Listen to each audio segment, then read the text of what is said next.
Hey there, cutie here, and I just got paid. So let me show you what I do when the money comes in. I should say that there was a very recent addition to my budget. I'm going out to BC for a week to help my family move into their new house, so I need to buy a plane ticket very soon, which I was not expecting to come up. So this is very bare bones. So I will be clawing back some of my sinking funds to give the trip to BC a head start, and I will be moving back in with my parents this week to help them pack up. So that's why I feel comfortable decimating my checking account balance, because I will not have to pay for groceries. Okay, so for the first paycheck of the month, I check to see if there is any interest, which increases the total of my account, and also the balance of my investments. It went up this week, which is nice because I'm still like 5% loss, and my investments just really sucks, but any money is good money here. Next, you can see me taking the money from my sinking funds and checking account, so I have a boosted balance to budget with this week.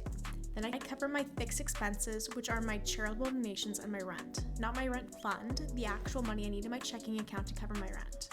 I have my apartment throughout the summer, so I need to pay even though I'm moving back in to help my parents move out. After consolidating the money in my account and taking out my fixed expenses, I'm left with $1,291.25 in my checking account. My next step is to move over each weekly amount I need to save, which is represented in the first column with the purple coded savings goals. I am able to fund all of them with this paycheck, as well as throw in an extra $50 into my savings for my second year rent fund. I'm left with a total of $29.75, meaning I will be saving $1,261.51. I then divide the $29.74 into 8 equal parts, covering my 4 sinking funds, my fund checking account, my food checking account, extra to the school saving, and to the ticket to BC, since those are my top time crunch priorities. Each of these gets $3.71. I then update the amount saved for each of my goals. The second column shows how much more I have to save to reach my target. I forgot to add the $371 to my second year rent fund, as well as my overall tracking of scholastic budgeted expenses. I remembered, just give me a second. I realized my BC tracking was pulling from the wrong number, so I fixed that quickly as well. Also, just a note, I'm not putting money towards the BC travel each week but bi-weekly, so that's why that number is so high compared to the weekly values of the other goals.